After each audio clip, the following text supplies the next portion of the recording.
Сәлем достар, енемнің рецептімен дайындалатын айраннан жасалған осындай шелпек пен бауырсақтың сіздерге жасалу жолын көрсететін боламын.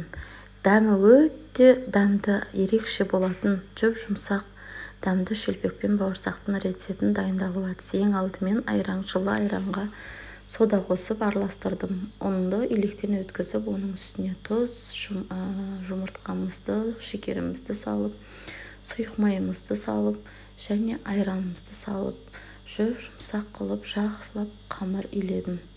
Және де июі қанғанша осындай жұмсақ қылып, барлығын жақсылап жинап, жан-жағын бәрін жинап алып, осылайынан қамыр илейтін боламыз. Мінекей, қамырымыз дайын болды.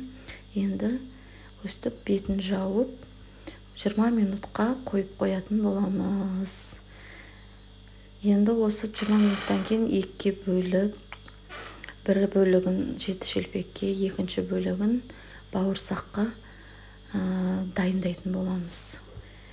Мінекей, осылайынан айналдырып дайындап қоямыз. Енді жеті шелпекке осылайынан бөліп, жеті бөлікке бөлетін боламыз. Мінекей, осылайынан жеті бөлікке бөліп шықтым мен.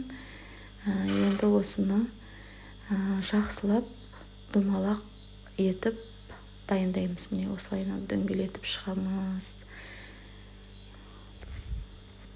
Мінекей, осылайынан бәрін дөңгелетіп шықтым жетеуінде. Сосын оны бір 5-10 минутқа тұндырып қоямыз. Және осылайынан дөңгелек етіп жайып шықтым жетеуінде. Енді мінекей, өте қалың болып кетпесін, жұқа болып кетпесін, орташа болсын. Әйтпесе ортасы піспей қалады. Енді бауырсақтың қамырын жайып, дөңгелетіп, әдемілеп жайып шықтым. Мінекей, осылайынан бұны да өте қалың қылмаймыз, өйткені ортасы шикі болып қалуы мүмкін. Сондықтан да жұқалау етіп, қатты жұқа да болып кетпеу керек, орташа жайып шығамыз. Осындай немен бөліп шықтым.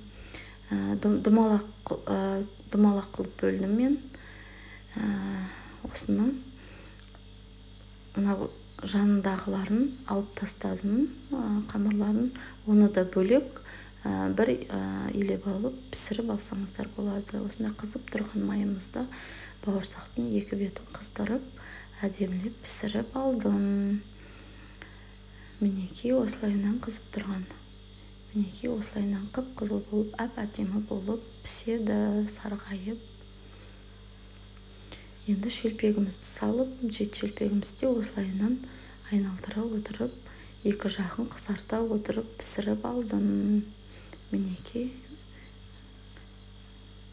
міне осылайынан шелпегімен бауырсағымыз дайын. Ас болсын.